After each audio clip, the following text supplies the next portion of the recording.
ఈ రోజు ఈ వీడియోలో హెడ్స్ ఆఫ్ స్టేట్ అనే సినిమా గురించి మాట్లాడుకుందాం. Idris Elba, John Cena, Priyanka Chopra leads గా ఇలియన్ ఏషాలో డైరెక్షన్ లో వచ్చిన యాక్షన్ థ్రిల్లర్ ఇది.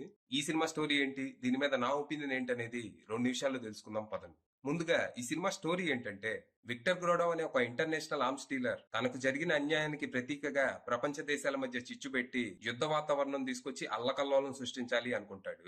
ఈ ప్లాన్ లో భాగంగా ముందు యుఎస్ ప్రెసిడెంట్ అయిన విల్ ని, యూకే ప్రైమ్ మినిస్టర్ అయిన శామ్ ని అడ్డు తొలగించుకొని ఆయా గవర్నమెంట్స్ ని ఇన్ఫిల్ట్రేట్ చేసి నేటోని విచ్ఛిన్నం చేయాలి అనుకుంటాడు.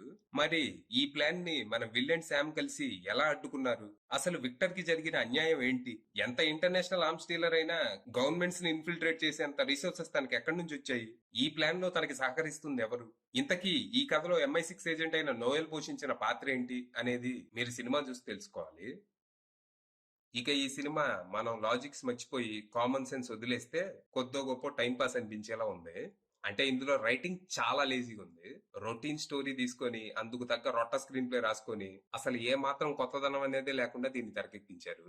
మామూలుగా సినిమాలో జరిగే ప్రతి ఈవెంట్ ని మనకి ఎక్స్ప్లెయిన్ చేయాల్సిన పని లేదు, కొన్ని మన ఇమాజినేషన్ కి వదిలేయచ్చు. కాకపోతే ఇందులో ప్రతిదీ మన ఇమాజినేషన్ కి వదిలేస్తారు. ఫర్ ఎగ్జాంపుల్, ఇందులో ప్రపంచ దేశాధినేతలంతా కలిసి ఒక చోట మీటింగ్ పెడతారు. మామూలుగా ఇంతమంది ప్రెసిడెంట్లు, ప్రైమ్ మినిస్టర్లు ఒక చోట ఉంటే అక్కడ సెక్యూరిటీ ఎలా ఉంటది? బిల్డింగే కాదు, ఊరంతా లాక్డౌన్ లోనే ఉంటది కదా. కానీ ఇందులో విలన్ సింపుల్ గా మనుషుల్ని, వెపన్స్ ని, హెలికాప్టర్ వేసుకుని బిల్డింగ్ లోకి ఎంటర్ అయిపోయి ఏ సైడ్ రాద్దని అంటాడు. తను ఆ ప్లేస్ లోకి ఎలా రాగలిగాడంటే విలన్ అయ్యా వస్తాడంతే.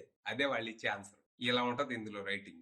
ఈ సినిమాకి బిగ్గెస్ట్ ప్లస్ పాయింట్ అంటే జాన్ సీనా, ఇడ్రిస్ ఎల్బా మధ్య కెమిస్ట్రీనే. దేశాధినేతలైనా ఎప్పుడు చూసినా చిన్నపిల్లల్లా గొడవలు పడుతూనే ఉంటారు. వీళ్ళ బ్యాంటర్సే సినిమాకి మేజర్ అట్రాక్షన్. ఎప్పుడు టఫ్ గా రోల్స్ చేసే జాన్ సీనా ఇందులో కొంచెం అమాయకుడిగా కనిపించడం రిఫ్రెషింగ్ గా అనిపించింది. యాక్షన్ కంటే తన కామెడీ టైమింగ్ తోనే మనల్ని ఎక్కువగా ఆకట్టుకుంటాడు. ఇక ఇడ్రిస్ ఎల్బా ఆయన కొంచెం అలవాటైన పాత్రే పోషించారు. ఇక ప్రియాంక చోప్రాది చాలా జెనరిక్ రోల్, పెద్దగా చెప్పుకోవడానికి ఏమీ లేదు. కానీ యాక్షన్ సీక్వెన్సెస్ మాత్రం చాలా బాగా చేసింది. ఇక విలన్ గురించి మాట్లాడటం కూడా అనవసరం, కంప్లీట్లీ వన్ డైమెన్షనల్ క్యారెక్టర్. ఆఖరికి తన పేరు కూడా రొటీన్ గానే ఉంటది.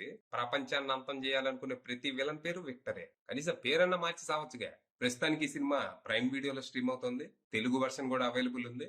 ఇంట్రెస్ట్ ఉన్న వాళ్ళు ట్రై చేయొచ్చు. అది విషయం.